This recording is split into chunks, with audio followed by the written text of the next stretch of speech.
أشهد أن لا إله إلا الله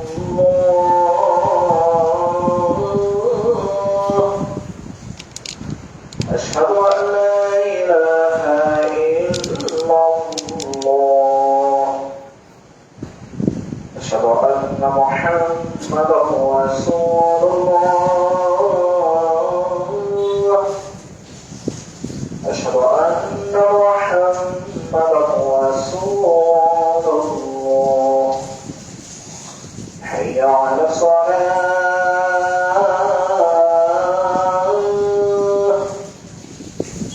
حي على الصلاة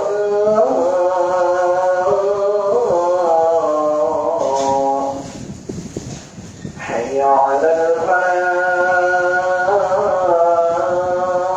الفلاح حي على الفلاح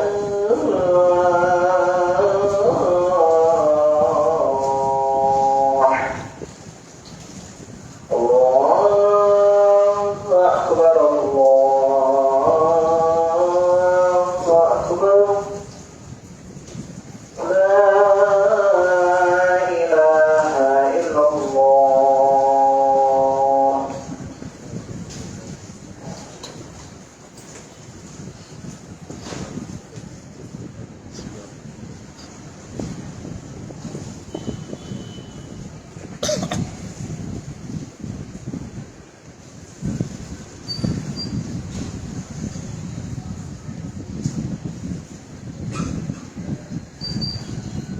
السلام عليكم ورحمة الله وبركاته.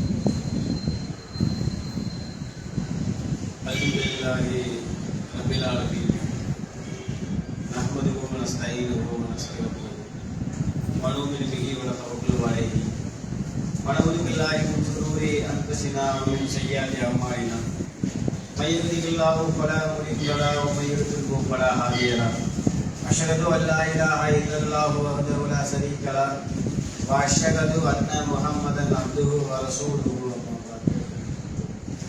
فقد قال الله تعالى في القرآن العظيم أعوذ بالله من الشيطان الرجيم بسم الله الرحمن الرحيم يا أيها الناس اتقوا ربكم الذي خلقكم من نفس واحدة وخلق منها زوجها وبث منهما رجالا كثيرا ونساء فاتقوا الله الذي تساءلون به والأرحام إن الله كان عليكم رقيبا يا أيها الذين آمنوا اتقوا الله حق تقاته ولا تموتن إلا وأنتم مسلمون يا أيها الذين آمنوا اتقوا الله وقولوا قولا سديدا يصلح لكم أعمالكم ويغفر لكم ذنوبكم ومن يطع الله ورسوله فقد فاز فوزا عظيما قال نبينا صلى الله عليه وسلم إن خير الحديث كتاب الله وخير الهدي هدي محمد صلى الله عليه وسلم شر الأمور محدثاتها وكل محدثة بدعة وكل بدعة ضلالة وكل ضلالة في النار أو كما قال نبينا صلى الله عليه وسلم صدق الله العظيم. அளவற்ற அருளாளனும் நிகரில்லா பேரன்புடையனுமாகிய எல்லாம் வல்ல அல்லாஹ்வுடைய திருப்பெயரை போற்றியவனாகவும் புகழ்ந்தவனாகவும் எனது ஜும்மா உரையை ஆரம்பம் செய்கின்றேன். ஏக இறைவனுடைய சாந்தியும் சமாதானமும் எம்பெருமானார் நபிகள் நாயகம் ஸல்லல்லாஹு அலைஹி வஸல்லம் அவர்களின் மீதும் அவர்களின் உற்றார் உறவினர்களின் மீதும் அவர்களின் வழிமுறைகளை தவறாமல் பின்பற்றி வாழ்ந்த உத்தம சத்திய சகாபாக்களின் மீதும் சகாபிய பெண்மணிகளின் மீதும் குறிப்பாக இந்த ஜும்மா தினத்தில் அமர்ந்திருக்கக்கூடிய நம் அனைவரின் மீதும் ஏக இறைவனுடைய சாந்தியும் சமாதானமும் என்றென்றும் நின்று நிலவட்டுமாக என்கின்ற பிரார்த்தனையோடு எனது உரையை ஆரம்பம் செய்யும். பொதுவாக இந்த உலகத்தில் ஏதாவது ஒருவர் பாதிக்கப்பட்டால் உடனடியாக நாம் சொல்லக்கூடிய ஒரு வார்த்தை, ஏன் கருணையே இல்லாமல் இரக்கமே இல்லாமல் இப்படி காரியத்தை பண்ணுகிறார்கள். ஒருவன் கொலை செய்யப்பட்டால் ஒருத்தர் கத்தியில தாகமாக குத்திட்டாங்க, ரத்த வெள்ளத்தில் கிடக்கிறாங்க, ஆனால் இப்படி இந்த அளவுக்கு இரக்கம் இல்லாமல் நடந்து கொள்ளக்கூடிய சூழ்நிலை என்ன? இந்த மாதிரி ஏதாவது ஒரு எந்த உயிரினத்திற்காக இருந்தாலும் சரி, மனிதனுக்காவோ விலங்குகளுக்கோ இந்த மாதிரி ஏதாவது ஒரு பாதிப்பை நாம் பார்க்கும் பொழுது ஏன் இரக்கம் இல்லாமல் இப்படி நடந்து கொள்ளுகிறார்கள் என்கின்ற வார்த்தை பொதுவாக அனைத்து மனிதனிடத்திலும் வரத்தான் செய்கிறது. ஏனென்று சொன்னால் இந்த உலகத்திலே இரக்கம் இல்லாமல், கருணை இல்லாமல், அன்பு இல்லாமல் எந்த உயிரினத்தையும் இறைவன் படைக்கவில்லை. அனைத்து உயிரினங்களும் இந்த உலகத்திலே கருணை காட்டக்கூடியவதாக, அன்பு செலுத்தக்கூடியவதாகத்தான் இருக்கிறது. இஸ்லாமிய மார்க்கம் கூட சொல்லுகிறது, கருணை காட்டாதவனுக்கு அல்லாஹ் கருணை காட்ட மாட்டான். அப்ப கருணை என்பது, இரக்கம் என்பது, அன்பு என்பது இந்த உலகத்திலே ஒரு மனிதர் இன்னொரு மனிதருக்கு, ஒரு உயிரினம் இன்னொரு உயிரினத்திற்கு செய்யக்கூடியதாக, எதிர்பார்க்கக்கூடியதாகத்தான் இந்த உலகம் அமைக்கப்பட்டிருக்கிறது. இந்த இரக்கம் இல்லாமல், அன்பு இல்லாமல், கருணை இல்லாமல் இந்த உலகத்திலே காட்டு புராண்டிகளாக வாழ்ந்தால் அவர்கள் மனிதர்களே இல்லை. இன்னும் சொல்ல போனால் அவர்கள் உயிரினமே இல்லை என்று சொல்லக்கூடிய அளவிற்கு ஒரு மனிதனுக்கு அடிப்படை தேவையாக இந்த அன்பு, கருணை இருக்கிறது. ஒவ்வொரு இடத்திலும் இருக்க வேண்டும்.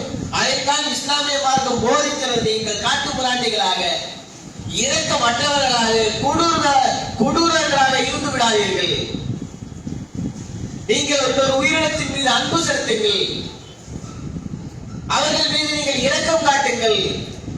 நீங்கள் அவர்கள் மீது கருணை காட்டினால் நான் உங்களுக்கு கருணை காட்டுவேன் என்பதை நபிகள் நாயகம் ஸல்லல்லாஹு அலைஹி வஸல்லம் அவர்கள் சொல்லி காட்டுகிறார். அப்ப ஒவ்வொரு உயிரினமும், ஒவ்வொரு மனிதனும் இந்த உலகத்திலே பிறர் மீது அன்பு செலுத்தக்கூடியவனாக, கருணை காட்டக்கூடியவனாக இருக்க வேண்டும்.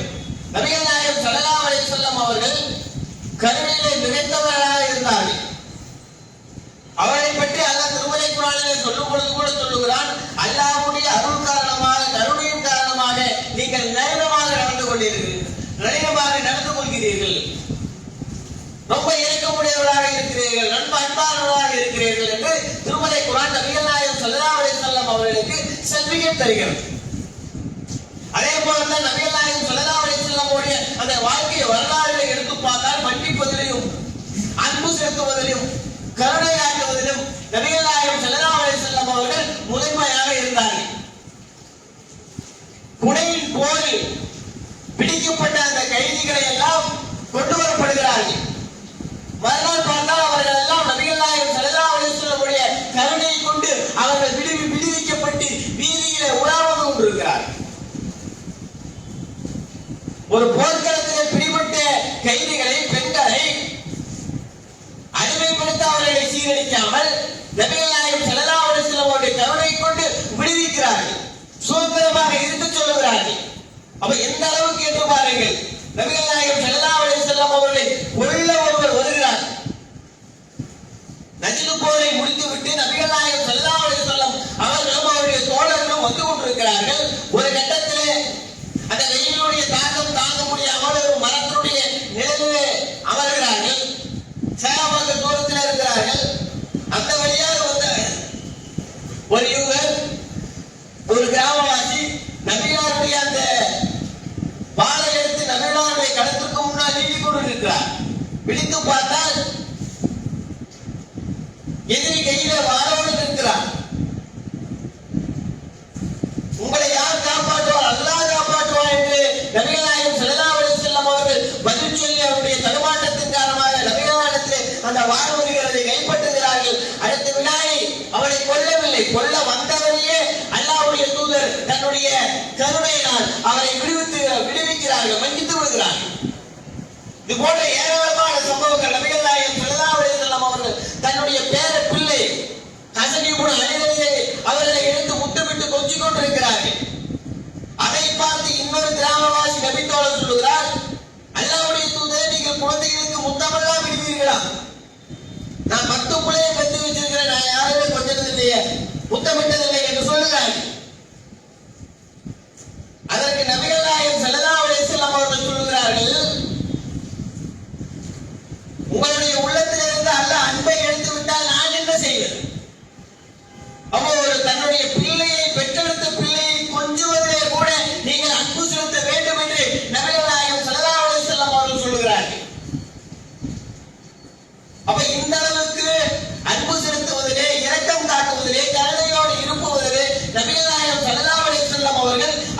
அதிகமாக வலியுறுத்தி இருக்கிறார். அன்பு செலுத்துவது சாதாரண விஷயம் இல்லை.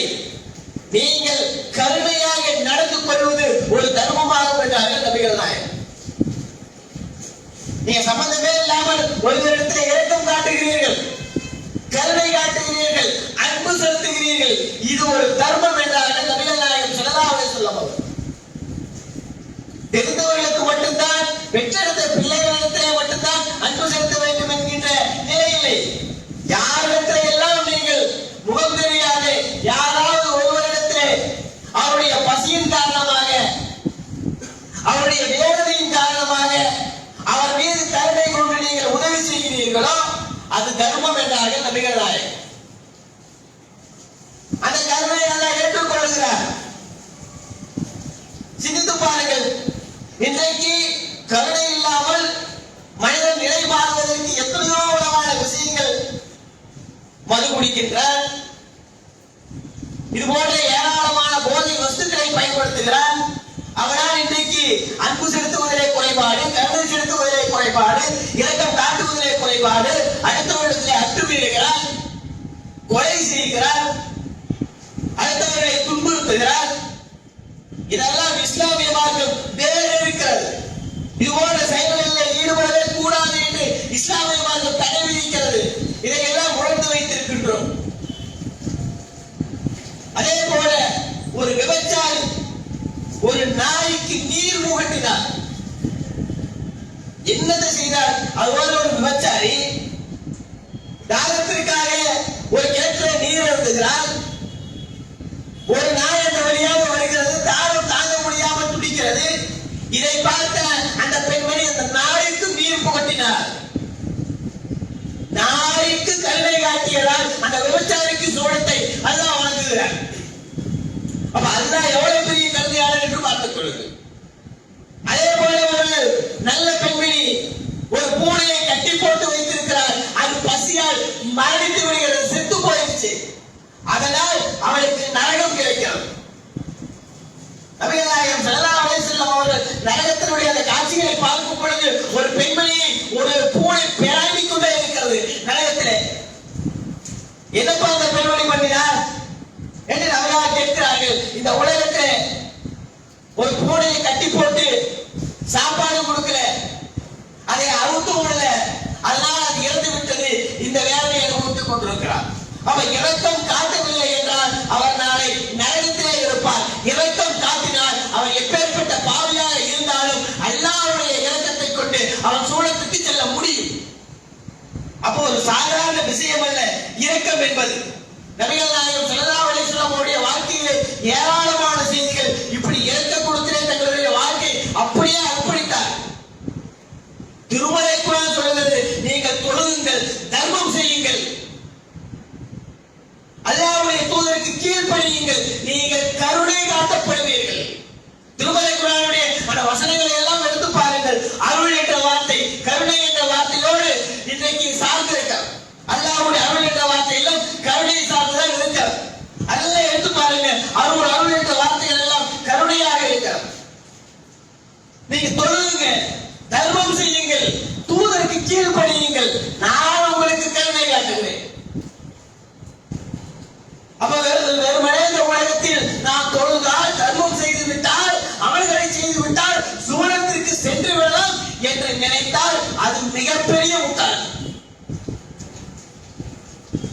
மிகப்பெரிய முட்டாள்தனம். வெறுமனே நம்மளுடைய செயல்களை வைத்து நாம் சுவனத்திற்கு செல்ல முடியாது. நபிகள் பெருமானார் ஸல்லல்லாஹு அலைஹி வஸல்லம் அவர்கள் சொல்கிறார்கள், யாருடைய செயலை கொண்டும் அமலை கொண்டும் சுவனத்திற்கு செல்ல முடியாது. அல்லாஹ்வுடைய தூதரை நீங்களுமா? ஆம், நானும் தான். அல்லாஹ்வுடைய கருணை இல்லை என்றார். அல்லாஹ்வுடைய கருணை இல்லை என்றால் நீங்கள் உலகத்திலே என்ன தொழிலாலும் சரி, லட்ச தர்மங்களை வாரி இறைத்தாலும் சரி, எப்பேற்பட்ட அமல்களை துணிந்து செய்தாலும் சரி, கட்சிக்கு போனாலும் சரி, உம்ராக்கு வருஷம் போனாலும் சரி, நீங்கள் எவ்வளவு செய்தாலும் உங்களுடைய செயல்களை கொண்டு நீங்கள் சுவனத்தை செல்லவே முடியாது. அல்லாஹ்வுடைய கருணையை கொண்டுதான் சுவனத்திற்கு செல்ல முடியும் என்று நபிகள் பெருமானார் ஸல்லல்லாஹு அலைஹி வஸல்லம் அவர்கள் சொல்கிறார். சும்மா வெறுமனே நம்ம நினைச்சுக்கிறோம், வர ஜும்மாவுக்கு 2 ரக்காத் தொழுகிறோம், பயானை கேட்கிறோம், போறோம், அவ்வளவுதான்ப்பா கனவு முடிஞ்சு. வரலாம், லுஹர் தொழுகிறோம், அஸர் தொழுகிறோம், மக்ரிப் தொழுகிறோம், இஷா தொழுகிறோம், எதிர்த்து போயிட்டோம், கனவு முடிஞ்சு. வந்தோம்ப்பா சும்மால பயான் சொன்னாங்க, தர்மம் சொன்னாங்க, 10 ரூபாய் போட்டோம், 50 ரூபாய் போட்டோம், 100 ரூபாய் போட்டோம், கனவு முடிஞ்சு. இது அல்ல. இதெல்லாம் கடமைக்காக செய்தாலும் அல்லாஹ்வுடைய திருப்பொருத்தத்தை, அல்லாஹ்வுடைய கருணை பெற வேண்டும். நம்ம கூட சொல்லுவோமே, ஒரு வேலைக்கு ஆள வச்சிருக்கிறோம், சொன்னதெல்லாம் செய்யறான்ப்பா, நல்ல பையன் பாட்டு, அவனுக்கு எக்ஸ்ட்ராவா அவனுடைய சம்பளத்தை உயர்த்தி கொடுக்குமே. நம்மளுடைய பெற்றெடுத்த பிள்ளை சொன்ன வேலையெல்லாம் செய்யுது, பாசம் அதிகமா வைப்போமே. அப்ப நீங்களெல்லாம் அல்லாஹ்வுடைய கட்டளைகளை பின்பற்றினால் அல்லாஹ் மீது கருணையை பொழிய வேண்டும். அதற்காகத்தான் இருக்க வேண்டும். வெறுமனே தொழுதோம், சொர்க்கத்திற்கு செல்ல முடியாது. தர்மத்தை வாரி கொடுத்தோம், சொர்க்கத்திற்கு செல்ல முடியாது. ஹஜ் செய்தோம், சொர்க்கத்திற்கு செல்ல முடியாது. அல்லாஹ்வுடைய கருணை இல்லாமல், அருள் இல்லாமல், அன்பு இல்லாமல் யாரும் சுவனத்திற்கு செல்ல முடியாது. இந்த உலகத்திலே வாழக்கூடிய நாம் அல்லாஹ்வுடைய அருளை எதிர்பார்த்து, கருணை எதிர்பார்த்து தான் இந்த உலகத்திலே ஒவ்வொரு அமலையும் செய்ய வேண்டும். தொழுகைக்காக நிற்கிறோம், தொழுகைக்காக நிற்கிறோம். தொழுகைக்காக நிற்கும் பொழுது குர்ஆனுடைய வசனங்கள் ஓதப்படும் பொழுது நமக்கு சொல்லப்படுகிற செய்தி என்ன தெரியுமா? நீங்கள் திருமறை குர்ஆனுடைய வசனம் ஓதப்பட்டால் நீங்கள் செவிதாழ்த்தி கேளுங்கள், வாய் மூடுங்கள், நீங்கள் கருணை செய்யப்படுவீர்கள், அருள் செய்யப்படுவீர்கள். திருமறை குர்ஆனுடைய வசனம் நீ அதை கேளு, வாய் மூடி அமைதியாக சொல்லக்கூடிய வசனங்களை நீங்க கேள். அல்லாஹ்வுடைய கருணை இருக்கிறது. தொழுகை நேரத்துல அஞ்சு இஞ்சி சிந்தனை சதற விடாத, தொழுகைக்கு பிடிக்காத, அங்க அவமானம் தெரிஞ்சுமே அதை யோசிக்காத. 2 மணிக்கு பாட்டி வரான்னு சொன்னாங்க, அதை கவனிக்காத. நாளைக்கு சரக்கு போடுங்க, அதை கவனிக்காத. நீங்கள் சொல்லப்படக்கூடிய அந்த திருமறை குர்ஆனுடைய வசனத்தை செவிதாழ்த்தி கேளுங்கள். அப்படி சும்மா தக்பீரை கட்டிட்டு அப்படியே நின்றுட்டு அப்படியே ருக்கு போயிட்டு சுஜூத் பிரயோஜனம் இல்லை. நீங்களாக இருந்தாலும், நானாக இருந்தாலும், எப்பேற்பட்ட மார்க்க அறிஞராக இருந்தாலும் பிரயோஜனம் இல்லை. செவிதாழ்த்தி கேளுங்கள், கவனிங்க. தொழுகையில் இருக்கிறோம், அதை உணருங்கள். இதுக்குத்தான் சொல்லப்படுகிறது, நீங்கள் கருணை செய்யப்படுவீர்கள். இப்படி கரெக்டா இருந்து பாருங்க, அதான் அல்லாஹ்வுடைய அருள். தர்மம் செய்யும் பொழுது அல்லாஹ்வுக்காக கொடுக்கிறேன், இதுதான் அல்லாஹ்வுடைய அருள்.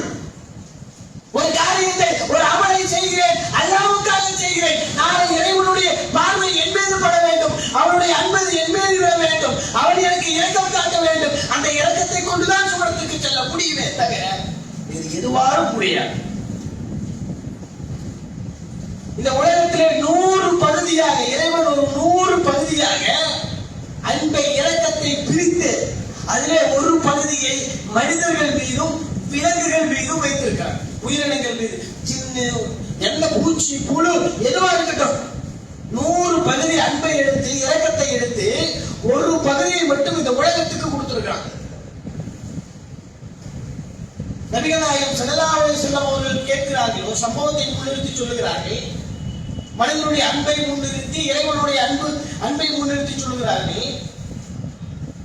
ஒரு பெண்மணி வருகிறாள், தன்னுடைய காணாமல் போன அந்த குழந்தையை பார்த்து வாரி அணைத்து முத்தமிட்டு அந்த குழந்தையை கொஞ்சுகிறாள். இதை பார்த்த நபிகள் நாயகம் ஸல்லல்லாஹு அலைஹி வஸல்லம் அவர்கள் சொல்லுகிறார்கள், இந்த பெண்மணி தன்னுடைய குழந்தையை தீயிலே தூக்கி போடுவாளா? அது எப்படி அல்லாஹ்வுடைய தூதரே? இந்த அளவுக்கு பாசம் வைத்திருக்கிற, தன்னுடைய குழந்தை மீது அன்பு வைத்திருக்கிற அந்த தாய் எப்படி தன்னுடைய குழந்தையை தூக்கி நெருப்பையை வீசுவார்? அதே போலத்தான் இந்த உலகத்திலே 100 பகுதிகளாக இருக்கிற அந்த அன்பை, கருணையை அல்லாஹ் ஒரு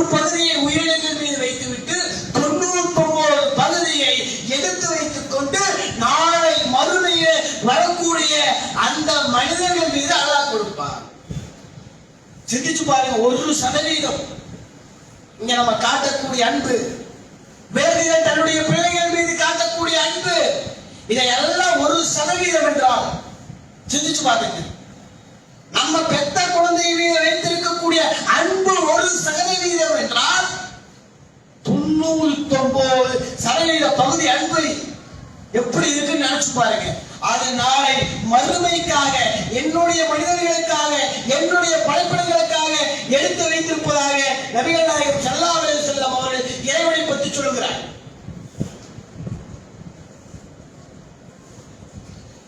மனிதர்கள் இடையே ஒரு குகை சம்பவத்தை பற்றி நபிகள் நாயகம் ஸல்லல்லாஹு அலைஹி வஸல்லம் அவர்கள் சொல்கிறார்கள். அதிகமாக கேள்விப்பட்டிருப்போம். ஒரு 3 பேர் குகையில மாட்டிக்கிறாங்க. ஒரு பாறை மூடி இருக்கு. இதை அதிகமாக கேள்விப்பட்டிருப்போம், பெருசா சொல்ல விரும்பல. அது அந்த பாறை மூடி இருக்கு. அது ஒருத்தர் சொல்லுவார், யா அல்லாஹ், நான் ஒரு பெண்மணி விபச்சாரம் பண்ற அளவுக்கு போயிட்டு விரும்பிய பெண்மணி, உன்னுடைய அச்சத்தின் காரணமாக நான் அந்த விபச்சாரம் செய்யாம வெளியே வந்துட்டேன். இன்னொருத்தர் சொல்றார், என்னுடைய தாய்க்காக எடுத்து வைத்த பாலை என்னுடைய குழந்தைகளுக்கு கூட கொடுக்காம தூங்க வச்சேன். இன்னொருத்தர் சொல்றார், ஒருவர் தன்னுடைய சம்பளத்தை விட்டுட்டு போயிட்டார். அது ஒரு ஆடாக இருந்தது. நான் திரும்பி வரும்போது ஒரு பண்ணையாக மாறி இருந்தது. எல்லாத்தையுமே கொடுத்துட்டேன், எல்லாம் உனக்காக தான் கொடுத்தேன், உன்னுடைய அச்சத்தை கொண்டுதான் கொடுத்தேன். இதில் நீ திருப்தி அடைந்தால் எங்களுக்கு வழிபடி என்று 3 பேருமே இறைவனிடத்தில் கையேந்துகிறார். அவ செய்திகளையெல்லாம் எனக்காக முன்னிறுத்தினார்கள். உன்னுடைய கருணை இல்லாமல் நாங்கள் வெளியே போக முடியாது. உடனடியாக அந்த பாறை வழிவிட்டது. அல்லாஹ் ஏற்றுக்கொண்டால் கருணையை பொழிவான் என்பதற்கு உதாரணமாக செய்திகள் சொல்லப்படுகிறது. அதே போல ஒரு நபிகள் நாயகம் ஸல்லல்லாஹு அலைஹி வஸல்லம் அவர்கள் சொல்லுகிறார்கள், முன்னொரு காலத்துல ஒரு மனிதர் வாழ்ந்து கொண்டிருந்தார். மிகப்பெரிய ஒரு செல்வந்தர், எந்த அமலும் செய்யல, எதுவும் பண்ணல, அப்படி வாழ்ந்து வந்தார். தன்னுடைய மரண தருவாயில தன்னுடைய பிள்ளைகளிடத்தில் சொல்லுகிறார், நான் இறந்து விட்டால் நீங்க என்ன பண்ணுங்க, என்னை எரிச்சு சாம்பலாக்கி, சாம்பல் யாரு கண்ணுக்கும் படாம அப்படியே காத்தோட காத்த கிளம்பி நீங்க விட்டுருங்க. ஏன் அப்படி செய்ய சொல்ற? நான் இதுவரைக்கும் எந்த அமலும் செய்யல, எந்த நல்ல செயல்களும் செய்யவில்லை. இறைவன் என்னை பிடித்து விட்டால் அந்த ஒரு பயத்திற்காக இப்படி நீங்க சாம்பலை கரைச்சிருங்க, காத்தோட காத்தா கரைச்சிருங்க, கண்ணுக்கே தெரியாம போயிருட்டும், எப்படி நான் ஒன்று கூட்டப்படுவேன் என்கின்ற மன ஆறுதலோடு ஒரு செய்தி சொல்லுகிறார். அதே போல நடக்கிறது. அவர் இறங்குறார், அந்த எரிச்சு சாம்பலை குளிச்சு காத்தோட காத்தா கலந்துடுறாங்க. இறைவன் ஒன்று திரட்டி அந்த மனிதரை எழுப்புகிறார். ஏப்பா இப்படி செஞ்ச? வேற எதுக்காகவும் செய்யல, நான் எதுவுமே செய்யல, நான் எந்த நல்ல விஷயங்களும் செய்யவில்லை.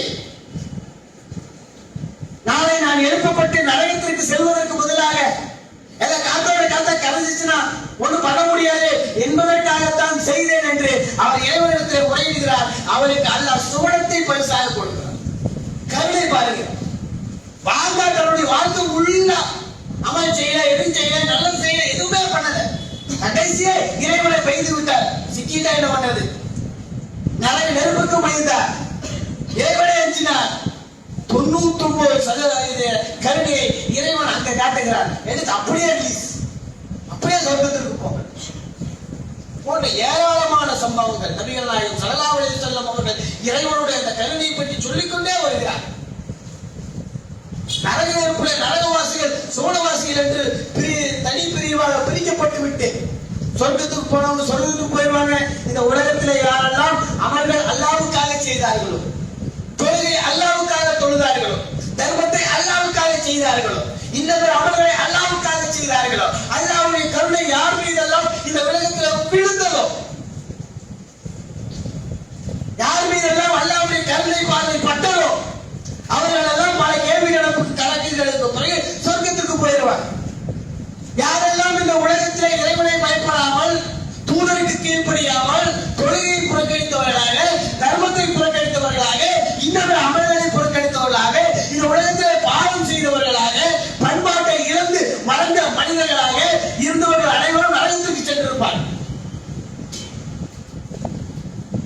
அல்லாஹ் வானவர்கிட்ட சொல்லுவான், வானவர்களே, இந்த உலகத்தில் யாரெல்லாம் தொழுதார்கள்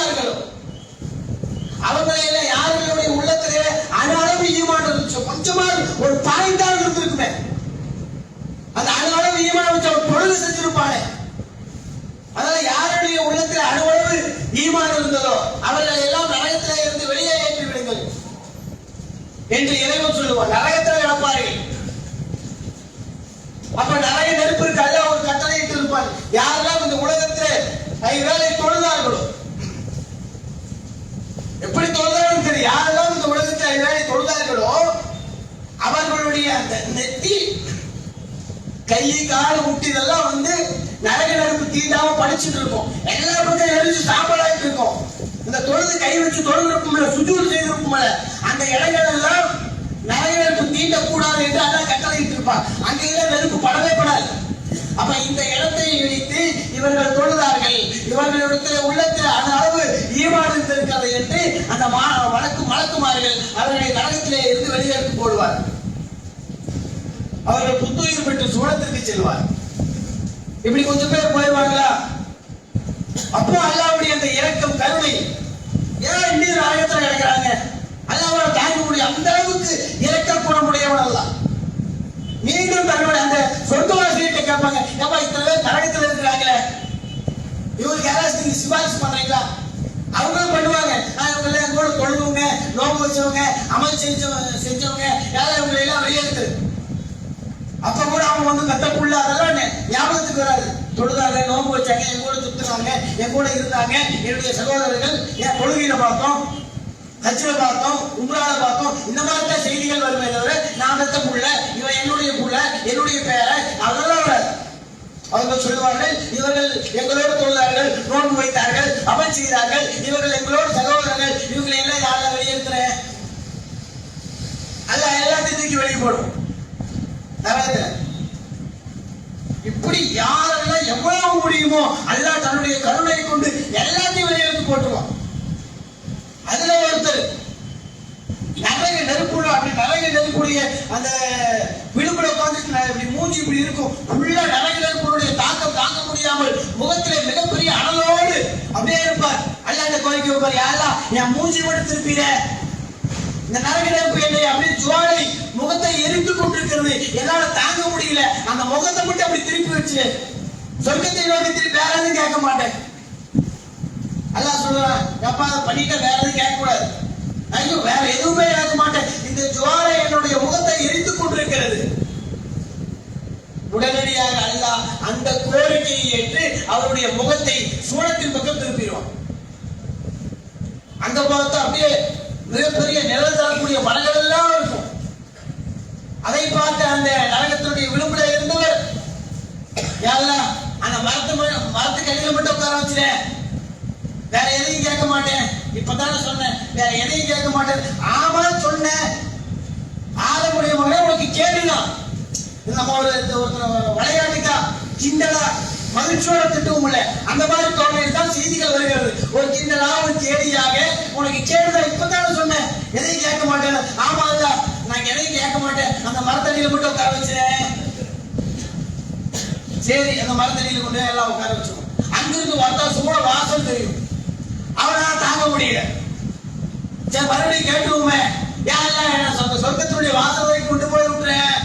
மறுபடியும் அதே கேள்வி, எதையும் கேட்க மாட்டேன்னு சொன்னேன் இல்ல, எதையும் பண்ண மாட்டேன்னு சொன்னேன் இல்ல, மறுபடியும் என்ன கோரிக்கை, இதை மட்டும் பண்ணு அப்படின்னு சொல்லி மறுபடியும் அல்லாஹ்வுடைய கருணையை கொண்டு அந்த சூரத்துடைய வாசலுடைய அருகிலே போய் உட்கார்ந்துருவோம். மீண்டும் போய் அல்லாஹ்வை கொண்டு உள்ள விட்டுறேன்.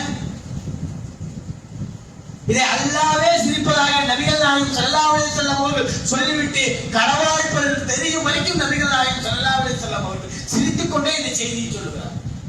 அல்லாஹ் சொன்னார், எடுத்துக்க போ, இதை விட 10 மடங்கு அதிகமா எடுத்துக்க என்று அல்லாஹ் சூரத்திற்கு அனுப்பி வைப்பதாக நாம் ஹதீஸுடைய செய்திகளை நம்மால் பார்க்க முடியும். சிந்திச்சு பாருங்க, அல்லாஹ் இந்த உலகத்திலே ஒரு கட்டுப்பாடுகளை ஒரு வரையறைகளை வைத்திருக்கிறார் என்றால் அதன் அடிப்படையிலே வாழக்கூடிய வாழ்க்கை நமக்கு சிறந்ததாக இருக்கும், நாளை மறுமையிலே நமக்கு சிறந்ததாக இருக்கும். சும்மா வெறுமனே அல்லாஹ் தொழுக சொல்லிட்டானே, காலையில 4 மணி 5 மணிக்கு எந்திரிக்கணுமே, 6 மணிக்கு எந்திரிக்கணுமே, வேலையை விட்டுட்டு பசி விட்டுட்டு தொழுக போகணுமே, அசர் டைம் ஆயிருச்சே, மக்ரிப் டைம் ஆயிருச்சே என்று நாம் சடைந்தால், தொழுகையை புறக்கணித்தால், தர்மத்தை வெளிப்படுத்தாமல் இருந்து விட்டால், கொடுக்காமல் இருந்து விட்டால், கேடு அல்லாஹ்வுக்கு அல்ல நமக்கு ஈமானோடு மறுமையிலே நம்மளுடைய இறைவன் காத்துக் கொண்டிருக்கிறார். ஈமானோடு நீங்கள் எதை செய்தாலும் சரி, உணர்வுகளோடு எதை செய்தாலும் சரி, அதை கொண்டு வாருங்கள். நாளை மறுமையிலே நரக நெருப்பு தேடினாலும் ஒரு கட்டத்திலே இருந்து விடுவிக்கக்கூடியவர் என்னுடைய இறைவன் என்ற நம்பிக்கையோடு வாருங்கள். நரகத்திலே விழுந்தாலும் ஒரு கட்டத்திலே இறைவன் நம்மை நிச்சயமாக காப்பார். இறைவன் கருணையாளருக்கெல்லாம் கருணையாளர் என்கின்ற சிந்தனையோடு இந்த உலகத்திலே நம்மளுடைய அமல்களை கொண்டு பயணிக்க வேண்டும். அல்லாத கருணையாளனாச்சே அப்படின்னு பாத்தீங்கன்னா கோபத்தில் அவனை மிஞ்சுவதற்காக கருணை எவ்வளவு தூரம் இருக்கோ அதே அளவுக்கு கோபம் இறைவனிடத்தில் இருக்கிறது. இந்த உலகத்துல ஏழோ வாழ்த்துட்டோம், தொழுகை இல்லை, நோம்பு இல்லை, எச்சி இல்லை, தர்மம் இல்லை, இபாதத் இல்லை. நரக நெருப்பிலே நாம் பொசுக்கப்படுவோம். யௌம துகல்லமு உஜூஹும் ஃபின்னார். சில போதுகள் நரக நெருப்பிலே வாழ்ந்து பொசுக்கப்படும். அப்பொழுது அவர்கள் சொல்லுவார்கள், யகூலுல்லாஹ யா லைதனா அத்தானுல்லாஹ வ அத்தானு ரசூலா. இந்த உலகத்திலே இறைவனுக்கும் இறை தூதருக்கும் நாங்கள் கட்டுப்பட்டு இருக்க கூடாதா? ஃபகாலு ரப்பனா, எங்களுடைய இறைவா, இந்த ஆத்தானா சாதத்தன குஃப்ரானா பாடலோட சபியா, நாங்கள் நரகத்திலே வந்து விடக்கூடுமே. எப்படிப்பட்ட சூழ்நிலை பாருங்கள். இந்த உலகத்திலே நாம் வாழக்கூடிய வாய்ப்பை அமல்கள் செய்யாமல் இழந்து விட்டால், இறைவனுடைய கருணையை பெறாமல் இழந்து விட்டால், நிச்சயமாக நாளை நரகத்திலே இருந்து யாராலும் காப்பாற்ற முடியாது. இதையும் கடந்து இறைவன் கருணையா சொர்க்கத்திற்கு சொல்வார்கள், சொர்க்கத்துக்கு 7 வாசல்கள் அப்படிமா, சொர்க்கத்திற்கு 7 வாசல்கள் என்று சொல்லப்படுகிறது. நரகத்திற்கு 7 வாசல்கள், சுவனத்திற்கெல்லாம் 8 வாசல்களை வைத்திருக்கிறார். ஏன்? கோபத்தை விட கருணை மிகுந்தது. நரகத்துக்கு 7 வாசல்னா சுவனத்திற்கெல்லாம் 8 வாசலை வைத்திருக்கிறார். சிந்திச்சு பாருங்க, கோபத்தை விட கருணை அதிகம் கொண்ட இறைவனிடத்தில் இந்த உலகத்தை விட்டு காலை பிரியும் பொழுது இறைவனுடைய கருணை பார்வையோடு, இறைவன் மீது பொழிந்த அருளோடு அன்போடு நாளை மறுமை சந்திக்க வேண்டும் என்பதை இந்த உலகத்திலே இறைவனுடைய கோப பார்வையோடு சந்தித்தால் நிச்சயமாக இழப்பு அதி பயங்கரமாக இருக்கும் என்பதை உணர்ந்து உங்களுக்கும் எனக்கும் அறிவுரை சொன்னவனாக, எச்சரிக்கை விடுத்தவனாக என்னுடைய முதல் உரையை நிறைவு செய்கிறேன். வாகிரதாவான அஸ்ஸலாமு அலைக்கும்.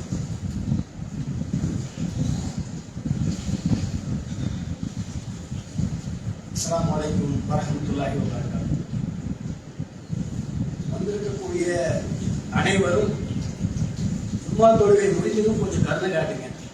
அப்படித்தான் போயிட்டு இருக்க நிர்வாகம். கொஞ்சம் பொருளாதார நெருக்கடி, இமாமுக்கு ஊதியம், கரண்ட் பில், இந்த மாதிரி பராமரிப்புகளுக்கு அதிகமாக பொருளாதாரம் செலவாகிறது. ஜும்மாக்கு வாரவா பார்த்தீங்கன்னா 1000 ரூபாய் ஆகுதுன்னு வந்திருக்கக்கூடிய இறை நம்பிக்கையாளர்கள் மீது குற்றச்சாட்டாக வைக்கப்படுகிறது. நீங்கள் கொஞ்சம் கருணை காட்டுங்க, அல்லாஹ்வுடைய பாதையை தர்மம் செய்யுங்க.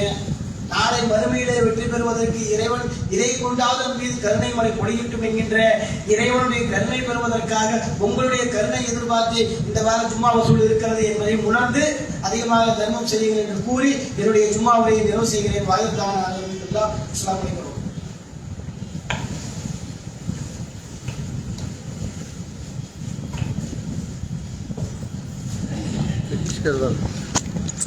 छत्तीसगढ़